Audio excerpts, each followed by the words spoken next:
Hey, what's going on guys? My name's EpicsArchive, and today we received a second teaser trailer for Battlefield 1 multiplayer.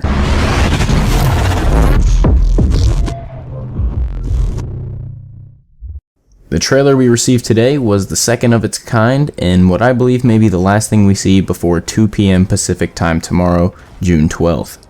If you're like me, the few seconds in first-person point of view with the satchel charge explosion has you hyped up for tomorrow. I thankfully will have a nice portion of the day that I can set aside to view the entire event, gather information, and report it back to you here. So if you haven't subscribed already, make sure you do that for more Battlefield 1 content. Now, to break down today's teaser, after watching it a few times we can see the style is similar to the previous one. Instead of bringing a trench mace to a light machine gun fight, we are now taking an anti-tank grenade to a tank fight. The short screen animation is much clearer this time, and we can see the multiple different types of grenades, a gas mask, and one image that I assume is a bomb of the sort, potentially an anti-tank mine. Now, the interesting information comes from the British Mark tank scrolling animation. If you look directly at the image to the right of the tank, you can see a biplane.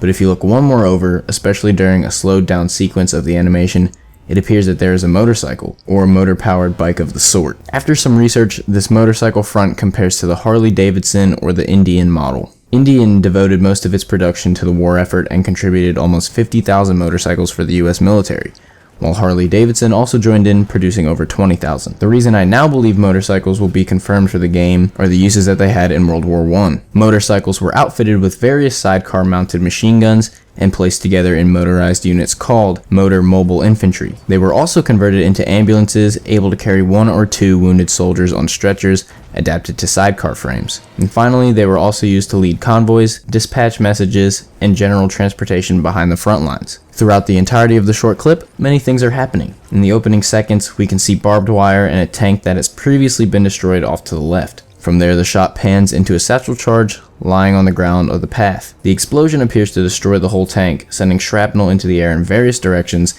and leaving a few clouds of smoke. But then in the next shot, it appears the tank is still usable and rolling forward, with the side blown out where the explosive was placed. In the next shot, we get a nice idea of the terrain and some type of explosive hits the ground.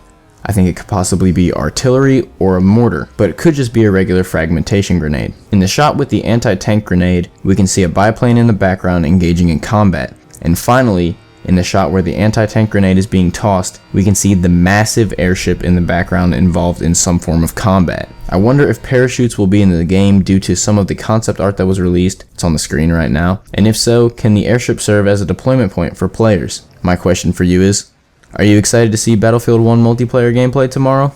Anyway, make sure to subscribe to stay up to date on all Battlefield 1 information. I hope you guys enjoyed this video, and if you did, don't forget to leave a like. It helps out more than you know. If you didn't, leave a dislike, check out the previous video, answer the riddle, and I'll see you in the next one.